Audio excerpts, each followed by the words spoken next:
қироати шоҳасари аллома бобоҷон ғафуров, тоҷикон. таърихи қадимтарин, қадим, асри миёна ва давраи нав. гуфтори 105.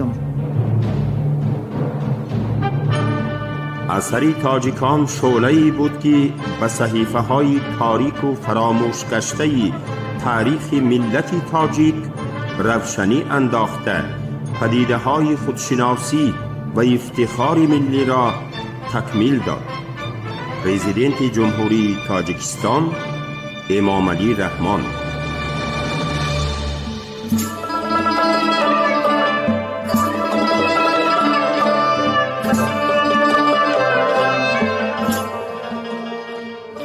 حیات تاجیکان در امارت بخارا و دولت خانی خوقند از میانه‌های عصر 18 تا میانه‌های عصر 19. در نیمه سالهای 20 بسیار مالهای انگلیسی از هندوستان به آسیای میانه آورده می شود. سال 1836 سفیر بخارا خبر داده بود که انگلیس های چند وقت این جانب برای برقرار کردن مناسبت های نزدیکی تجارتی سعی کننده به نزدیکی باز جاسوسان خود را به بخارا فرستادند و فرمودند که قراردادی بندند تا در اساس آن انگلیس ها توانند به آنها تمام کالاهای لازمه را به طرزی برای بخاریان خیلی مفید مهیا سازند. به پتربورگ و ارینبورگ که مرکز اساسی تجارت روسیه با بخارا، خیوه و خوقند به شمار می رفت، در خصوص به دولت خانی با نرخ خیلی ارزان مال آوردن صاحبکاران بریتانی خبرهای اضطراب‌آور می رسیدند. این مالها در وقتهای اول به درجه ارزان فروخته می شدند که حتی بر زیان صاحبانشان بودند. این تدبیری بود که به واسطه آن می خواستند بازار محلی را به طرف خود کشیده مصنوعات حریف را از آنجا تنگ کرده برآرند. این عمل چنین معنی داشت که تهدید انگلیا نسبت به روسیه به خود رنگی واقعی گرفته، بجای از همه نازکی آن به مناسبت‌های تجارتیش با دولت‌های آسیای میانه برمیخورد. به این وجه گوبرناتور حربی ارینبورگ پیروفسکی قرار داد که به کلانترین دولت آسیای میانه امارت بخارا برای آشنا شدن به وضعیت سیاسی و اقتصادی آنجا شخصان معتمد خود را فرستاند. از ماه دکبر سال 1833 تا ماه ایون سال 1834 دیمیسان و در سال 1836 ویتکیویچ با چنین وظیفه نیم رسمی به نزد حکومتداران امیری عزیمت نمودند.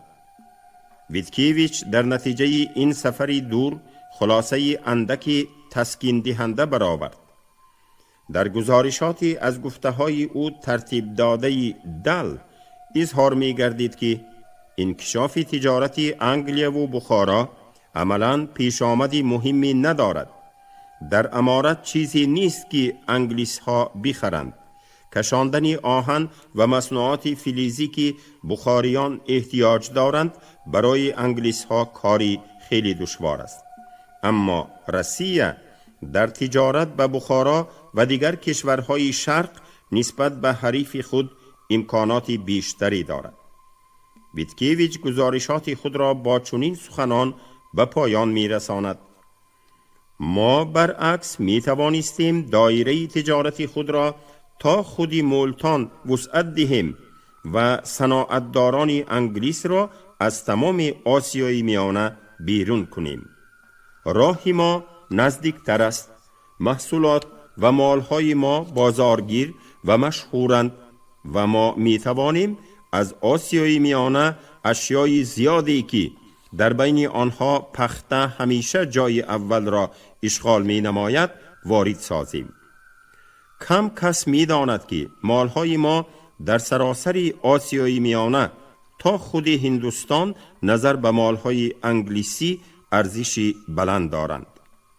اما عملداران عالی مقام حکومت پادشاهی این را آنقدر با خوشحالی استقبال نکرده، مثل پیشتر با بیم و هراس زیادی عملیات حریفان را در کشورهای همسایه مراقبت می کردند. رفت واقعه حق بودن آنها را ثابت نمود. سال 1839 امپریای بریتانیا به تخت سلطنت کابل شاه لختک مانند شجاع الملک را نشانده قسمت مهمی افغانستان را اشغال نمود. وضعیت در دوره جنگ یکم انگلیا و افغانستان 1838-1842 خیلی تند و تیز گردید. انگلیس ها با آسیای میانه نه فقط جاسوسان زیادی را می فرستادند، بلکه گذرگاه و راه های حدود این سرزمین را همه طرفه می آموختند. در بین دایره های حکمرانی بریتانیا مسئله ضبط محل های شمال هندوکش و حرکت من بعده به سوی بخارا مورد محاکمه قرار می گرفت. در نتیجه دو راه حرکت قشون‌های بریتانی، یکی به واسطه ایران و دیگری به واسطه افغانستان پیش بینی کرده شد. در این وقت شهر هرات به مرکز فعالیت جاسوسی انگلیس ها تبدیل یافت. جاسوسان بریتانی به خیوه، بخارا، خوقند و نشیمنگاه های مردمی کوچی سر می در آوردند. در ارینبورگ آوازه‌ای پهن شد که انگلیس ها در نیت اشغال کردن بخارا و خیوه می باشند. به بخارا جاسوسان آزموده انگلیس استاددارت و بعدتر کانالی فرستاده شدند که می بایست در خصوص عملیات یکجایی ضد روس‌ها شرطنامه می بستند. کانالی پیش از این به خیوه و خوقند رفته بود.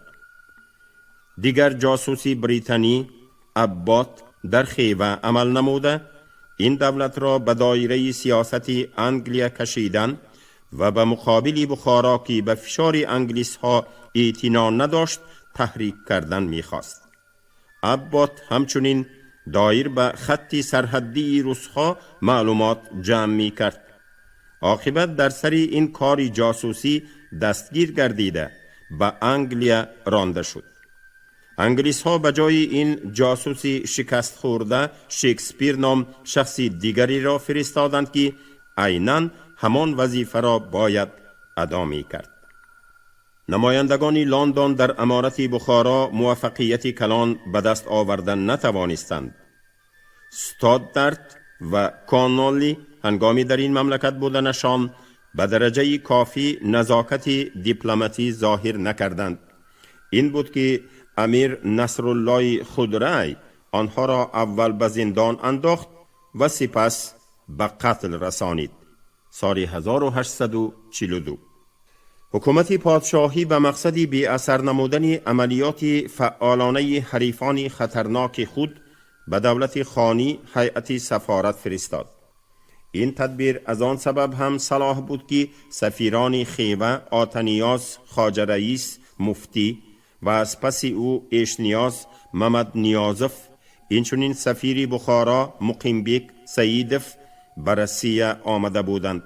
از این رو به طریق تشریف جوابی به این کشورها سفیران دولت روس نیکیفرف که بعدتر او را دانیلیفسکی عوض نمود و بوتینیوف با همراهی شرقشناس خانیکف، طبیعت شناس لیمن و دیگران فرستاده شدند. در سالهای 1841-1842 دیپلمات‌های روس با حکومتداران دولت‌های خانی دایر به مسئله‌های گوناگون تجارتی و سیاسی گفت و شنید کردند. ظاهراً همه کار موافق دلخواه آنها انجام می‌یافت. خان خیوه رحیم قلقی پس از فوت پدرش الله قلی خان در ماه نوامبر سال 1842 به تخت سلطنت نشسته بود. برای مهر گذاشتن به عهده‌داری نامه پیشنهاد کرده دانیلیفسکی رضایت داد. در این سند اعلان کرده می شد که صاحب دولت خوارزم همیشه صلح و صفا و دوستی را با روسیه پاس خواهد داشت. اسیران و اموال غصب کرده‌اش را پس خواهد داد. با جمالهای تجارتی روسیه از 5% ارزش واقعی آنها بالاتر نخواهد شد. کاروانی ترانزیت باشند تماماً از باج آزاد خواهند بود. حکومت پادشاهی در جواب این خصومت‌های پیشینه را تماماً به دست فراموشی سپرد. به امنیت و حمایت تاجران خیوه ضمانت داده برایشان همه گونه امتیازاتی را که تاجران دیگر ممالک آسیا از آنها برخوردار بودند پهن نمود. خبرهایی که از بخارا می رسیدند آنقدر باعث دلخوشی نباشند هم ناامید کننده نبودند. امیر نصرالله که نوکک در لشکرکشی نوبتی خود به خوقند ظفر یافته بود، از امضا کردن به عهده‌داری نامه مشابه سر کشید، ولی عموماً بوتینیوف و همراهان او را با کمال میهمان نوازی پذیرایی کرده حتی به آنها اجازت داد که به سمرقند و قرشی تشریف برند. وی همچنین اظهار نمود که سفارت خود را در پترزبورگ با تمام وکالت لازمه آماده خواهد ساخت. با وجود این حکومت روسیه خیلی دلسرد و ناامید گردید. این نه فقط از آن سبب بود که نماینده در ماه ایون سال 1842 به ارینبورگ آمده امیر نصرالله خدایاربک قلیچلی گیناکف همگی فقط عنوان قراولبیگی، عنوانی نسبتاً پست در سلسله مرتبه های بخارا داشت و نمی خواست قاعده های مقرری رسوم دیپلماتی را رعایت کند. بنابراین دیری نگذشته او مجبور شد که به وطن برگردد. حکومتداران پادشاهی روس به چنین خلاصه آمدند که ثبت حجتی یگان موافقت با حکمرانان دولت‌های خانی فایده ندارد. در مکاتبه عملداران عالی مقام پترزبورگ و دیگر محل‌ها بیان یافته است که این حکمرانان مستبد شرق از ترتیبات مأموری بیخبرند و بر رعایت نمودن موافقت حاصل شده حتی اگر به طریق لازمه صورت رسمی پیدا کرده باشد هم عزمی ندارند. این عقیده در حقیقت هم وقتی که سال 1858 سفارت نوی روس با سرداری ایگناتیف به خیوه و سپس به بخارا آمد ثابت گردید. نارضایتی و تشویش و اضطراب پترزبورگ باز از آن حالت هم قوت می گرفت که بورژوازی انگلیس و حکومت وی را طرفداری کننده امپریای بریتانیا از نقشه های پایدار نمودن حکمرانی اقتصادی و سیاسی خود در آسیای میانه تماما دست نکشیده بود. برعکس در سالهای چیلوم اکسپانسیای تجارتی صاحبکاران انگلیس در دولت‌های آسیای میانه خیلی تقویت یافته به فروش مال‌های روسیه دشواری‌های جدی به میان آورد. مثلا نیبالسین پس از صحبت با تاجران بخارا نوشته بود: انگلیس‌ها با قصد تماماً کساد کردن مال‌های روس در سال 1841 و خصوصاً در سال 1842 و بخارا چنان به مقدار زیاد مصنوعات خود را آورده آنها را با چنان نرخ ارزان چه نوعی که میگویند حتی بر زیان خود به فروش گذاشتند که تمام مردم به این مالهای نو در افتاده دیگر به چیت و چلوار و ماخوتی ما اعتباری ندادند. انگلیس ها با این وسیله تاجران ما را دور کرده پس از 1-2 سال نرخ مالهای خود را یک باره بیش از 2 برابر بالا برداشتند. کپیتالیستان لندن، لیورپول، منچستر و دیگر شهرهای انگلیا بارها این طور عمل کردند. این قبیل اصولها برای از خود کردن بازارهای آسیای میانه خصوصاً وقتی که امپریای بریتانیا سیند 1843 و سپس پنجاب را 1846 1849 اشغال کرده به حدود شمالی هندوستان برآمد، پیگیرانه به راه انداخته شدند. مارکس و انگلز حمله تجارتی انگلیا را به آسیای درونی در نیمه دوم سالهای 40 عصر 19 مخصوص تأکید کردند. انگلز خاطر نشان می نماید. می توان با جرأت تصدیق نمود که تا جنگ افغانستان و تا اشغال سیند و پنجاب تجارت انگلیا با آسیای درونی تقریباً به 0 برابر بود. اکنون کار رنگی دیگر گرفته است. ضرورت جدی متصل وسعت دادن تجارت قسمتی است که مثل رویا انگلیای امروزه را تعقیب می کند.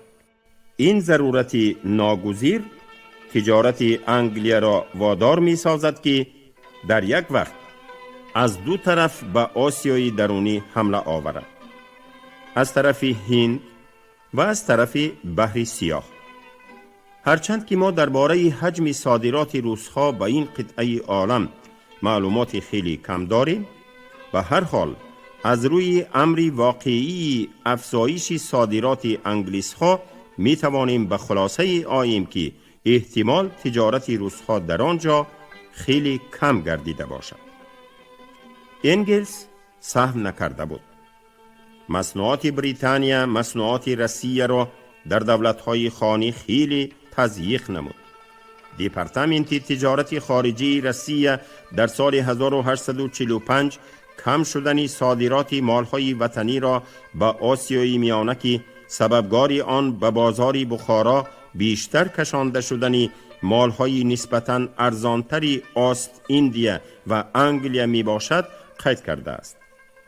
در حسابات این دپارتمنت برای سال 1847 چنین سخنان ذکر شده‌اند: سازگاری مال‌های انگلیسی با بازارهای بخارا و خیوه به فروش فایده‌ناک گزوارهای پختگی و دیگر مال‌های روسی ممانعت نمود. این هجوم اقتصادی بریتانیا تاجران روسیه را نیز بسیار به تشویش انداخت. یکی از تاجران پیچوگین در سال 1848 شکایت کرده است که انگلیس ها سرمایه خود را دریغ نداشته به آسیای میانه نزدیک می شوند و ما در این بازارها مالهای انگلیسی را بسیار وامی خوریم. در بسیار مقاله های گزیته و ژورنال های آن وقته روسیه همین گونه تشویش ها ابراز گردیدند.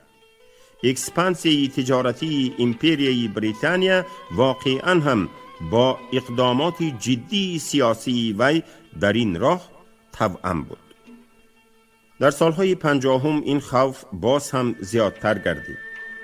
مستملکه خواهان بریتانی در مبارزه با روسیه برای برقرار نمودن حکمرانی خود در آسیای میانه از دولت ترکیه عثمانی هم استفاده می بردند.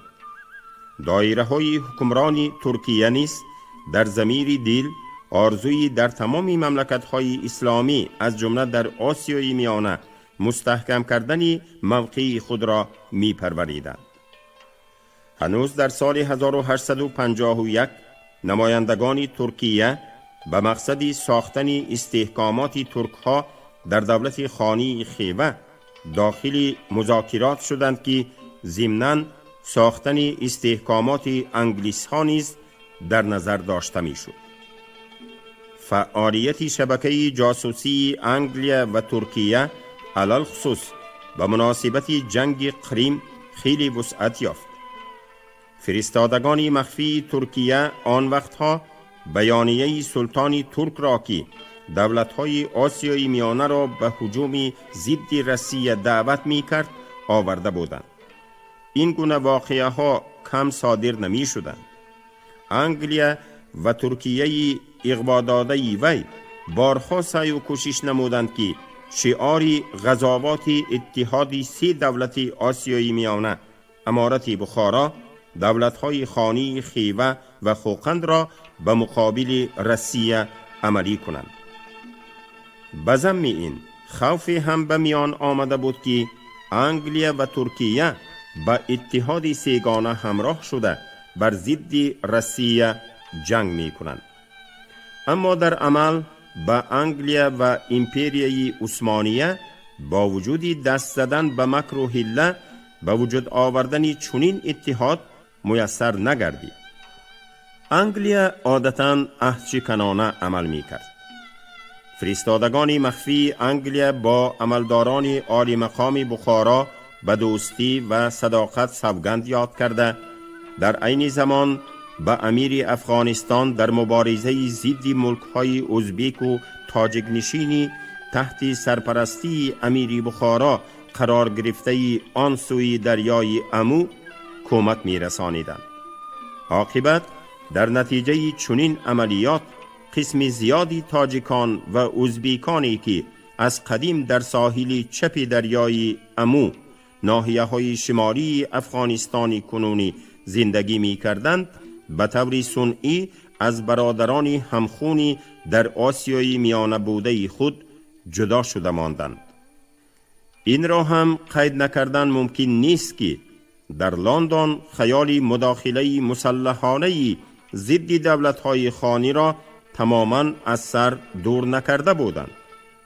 چنانچه سال 1858 هنگامی در پارلمانت انگلیا محاکمه شدن مسئله وسعت دادن اکسپانسی تجارتی در آسیای میانه، یکی از نمایندگان پارلمان تاکید نمود که همین عامل امکانی به این مملکت فرستادن قوه‌های مسلح را بیشتر می‌گرداند.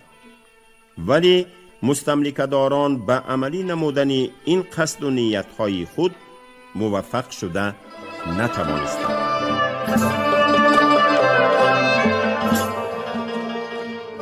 حیات تاجیکان در امارت بخارا و دولت خانی خوقند از میانه‌های عصر 18 تا میانه‌های عصر 19.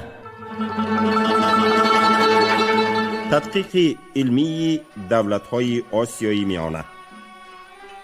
چنان که گفته شد، حکومتداران پادشاهی از نتیجه‌های عمومی مذاکرات نمایندگی‌های دیپلماتی خود در بخارا، خیوه و خوقند قانع نگردیده بودند.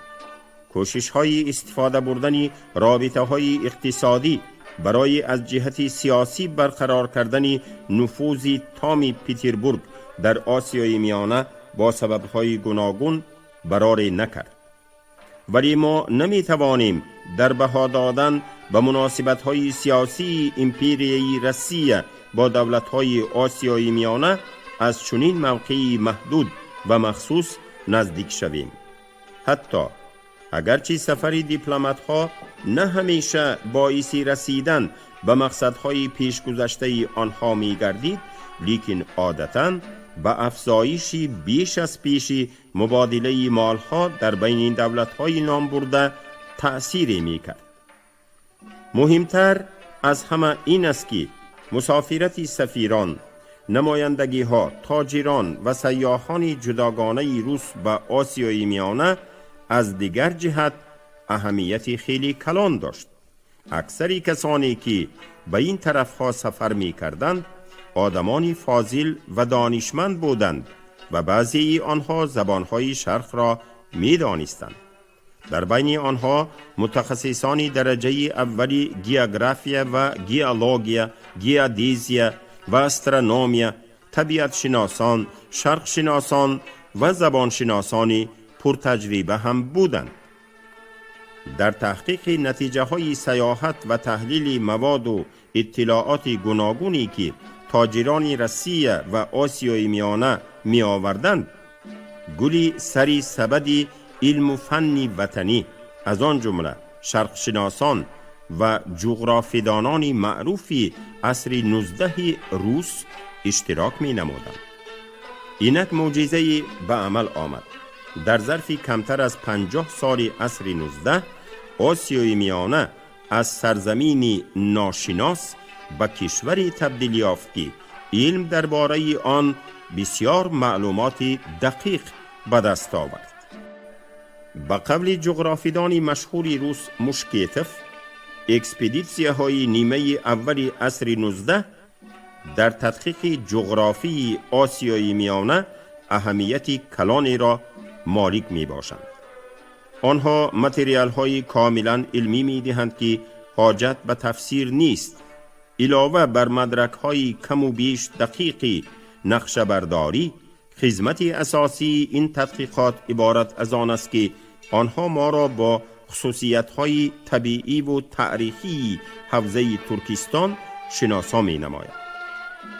در وقتی این سفر و سیاحت‌ها راجع به خلق‌های آسیای میانه، تاریخ و مدنیت آنها نیز مدرک‌های فراوان و گوناگون، اگرچه قسم زیادی آنها آنقدر مرتب نبودند، جمع آوری کرده شدند. ممکن است گفت که تحقیق اتنوگرافی مردمان آسیای میانه در نیمه اولی عصر 19 شروع گردیده بود.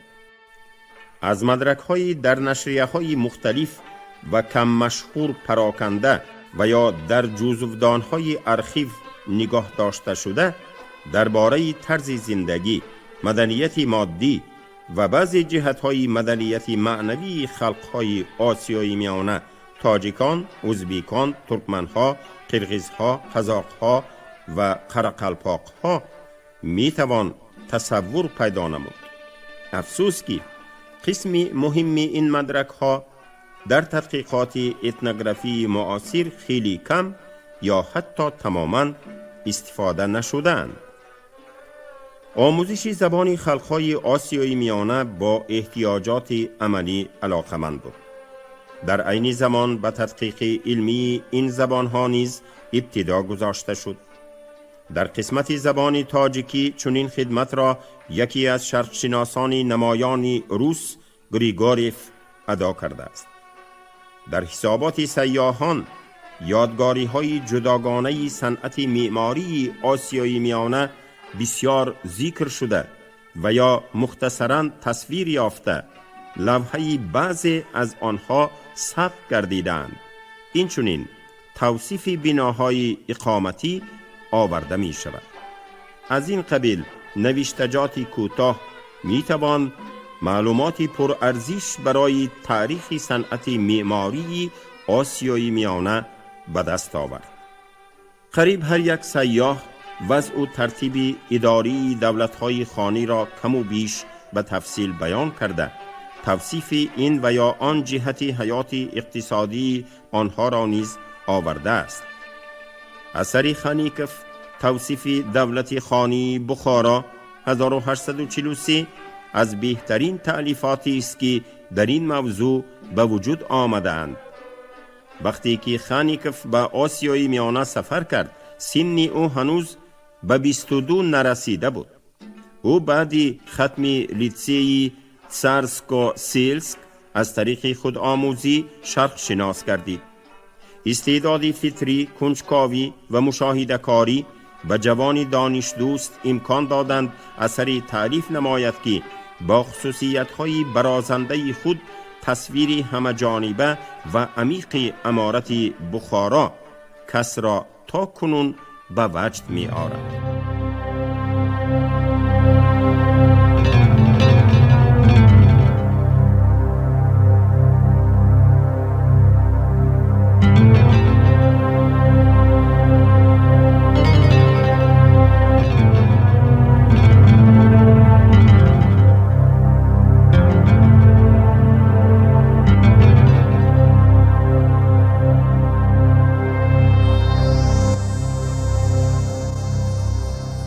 شما گفتاری 105 را از کتاب علامه باباجان غفورов توجیکان شنیدید.